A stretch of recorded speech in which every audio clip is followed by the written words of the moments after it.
Guys, you guys are members of the Occupy movement, correct? Yes. Correct. Yes. You guys seem to share a common goal. You live together, you march together, you do everything together. What is that common goal amongst you? Just world. A just world, and we want to stop us from going over the cliff right now. Society's heading for a cliff. We all feel that. A lot of the things that we read as children, you know, in terms of what we were fed, what we were given, they're being destroyed. You know, the very tenets of society, the social compact, it's being broken. And so we are trying to raise awareness. We are trying to say, America, we are unfeasible as a society, and we are breaking. We want justice. And we do recognize that it's not the people or people with best interests that are running this company. It's corporations and their profits and the lobbyists speaking in the ears of these politicians to make the laws for them. We get rid of these people, and maybe they'll actually make a law to benefit us and not for profit. What type of law would you like to benefit yourselves? What exactly do you feel that would make us happy? I want benefits for farmers. Farmers need to stop getting beat on. I want benefits for unions. Unions have had a corporate takeover within this last 20 years. There is not one. There's hardly any unions out there that is not run by at least 3 out of all the board members being someone that's a banker, Goldman Sachs, Chase Manhattan. It's disgusting. Publicly funding campaigns, get the money out of politics. I think Occupy, and actually a chunk, a sizable, we have a majority in the United States that want publicly funded campaigns. We're all watching our leaders be bribed before our very eyes. 40% of politicians' time is spent raising money, and they're not raising money from us. They're not raising money from the poor. They are raising money from the rich. And the rich, right now, the very rich and the poor do not have the same interest. What's good for the very top is not good for society at large. Do you feel that the political system has let you down? Definitely. That it is stacked against you? Yes. The political system is there to deem us to fail. Alright? This martial law police state is ridiculous. The fact that a cop could just arrest you and you're like, why are you arresting me? Because you're an asshole. So, do you think that you have a right to arrest me just because you don't like that I'm standing on the public sidewalk when a public sidewalk is a public sidewalk? So you feel you're living in a police state, basically, is that what you're telling me? It is. It is. It's already a police state. They don't have to deem saying that martial law. To be honest, we're under this facade of democracy, and technically the United States is a republic, but what we actually are is an oligarchy. There is a very few, limited number of people that are in power, and as they grow in power, the middle class is shrinking, and the poor are getting poorer, and the rich are getting richer, so the shares themselves. It's absolutely true. You feel that this action here taking place, that these Republicans, do you feel the same about the Democrats as you do the Republicans, both parties? This is not a one-party issue? Yeah. Yes. There's really no difference between the Republicans and the Democrats when you come down to it. Both of them, who are supposed to be representing the people, the 99%, are not representing the people. They're representing corporate interests. Because the corporate interests are the ones that are actually funding their campaigns, supporting their re-elections. And a lot of these people, once they leave office, are going to end up on the boards or as consultants to a number of corporations. They help pass legislations for people who lobbying groups. They're going to be lobbying for some of these groups. Their interest is not in the individual. And this country originally rebelled against oppression. And unfortunately, they've become the oppressor. The people in power are oppressing the citizens here. And just like the early Sons of Liberty, now is the time, which we're following in a long tradition, when Americans are no longer going to take it. Not just Americans, but globally. Globally, every citizen, every individual around this world at this point is fed up with being fed, spoon-fed. Bunch of lies. Bunch of lies, whether it's reality TV, commercials, illusions. We're fed up with it. You feel it's distractions? It's just a bunch of lies. I mean, the media spins cover stories to cover up the real fact And who about do you what's think going owns the on. media? The government. No, not the government. The corporations. The corporations. The corporations on the government in Well, turn. the thing about it is, I'll give you one thing. They don't talk about the actual crimes being done to humanity in the world. Like, save the world, save the world. But little do you know, we're running out of water.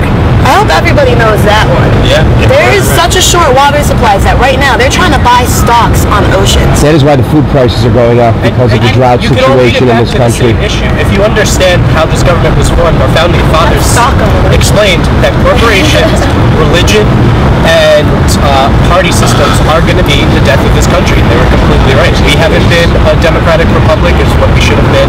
We haven't been a democratic republic since 50, 60 years when money has stopped being backed by gold. Money is fake. We live on a fiat money system. Every dollar is made out of debt. You can never literally get out of debt. You can say stop spending, stop spending. Doesn't really matter. You can spend $1, it's still going to create debt. We live off of debt. We don't live off of money. So this is clearly about your future being mortgaged. Is this basically what you're telling me? Our future. Your Everybody. future. Yours as Who well. disagree with us and agree with I'm us. 47. And if you get My into future's it, done. you want to talk about police state, since we started this interview, you've heard a helicopter fly around here several times. That helicopter's been up watching essentially 100 people peacefully camp. They've spent millions and millions of dollars. Those bike cops over there circle us, sometimes trying to come into the park, which is private property, to invade and to just basically harass people who, again, they're just camping. We are only camping here. There's nothing illegal whatsoever. There's no booze.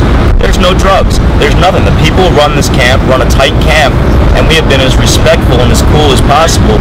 Tens of millions of dollars spent to harass and take video of people camping. That's a police state. That's a misappropriation of resources and money. It's silly.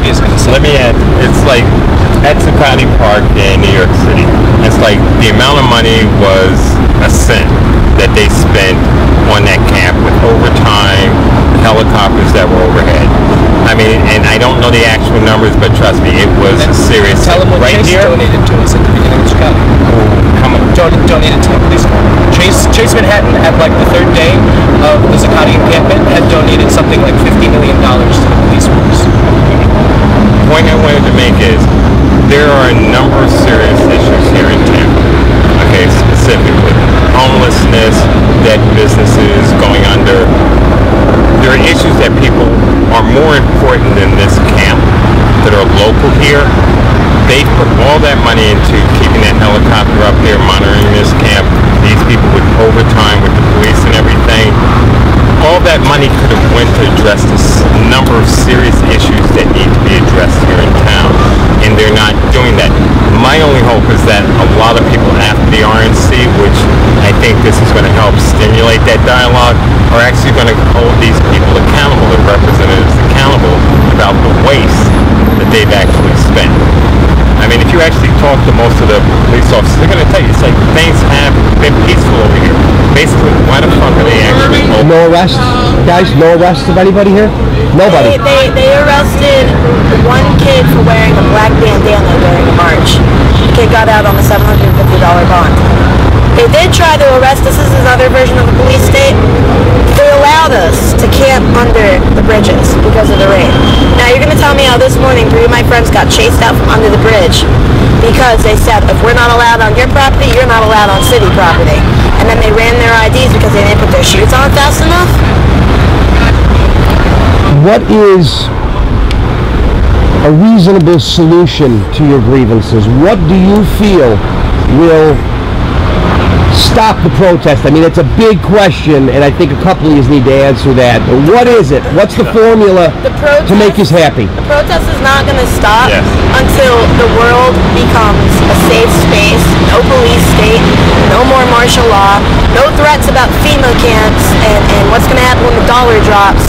It's not going to stop because it's grown about everything. The Monsanto food industry. You got to take down the Monsanto food industry. We don't want to eat food that's tampered with biochemical warfare chemicals. I basically agree and I disagree with what you're saying because I think the protests will never stop.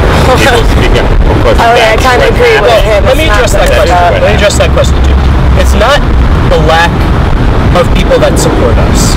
It's the lack of them getting into the streets. I'm sorry, but you armchair activists, awesome. Thanks for your work. Thanks for your Facebook posts. But get your asses out here. We cannot keep repping community and repping cooperatives and actually taking over back our land, our government, and our industry without us out there. I'm sorry. You can't be saying I'm a computer and making Twitter posts and all that. That's great.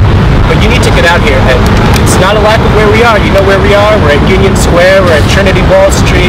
We're at Spectra. We're British Consulate. We're right here at North Tampa. We're at the General Attorney's office. We're there. Come find us, please. We can figure this out together. It's about the people. I kind of agree with him about the protests not ending because They should.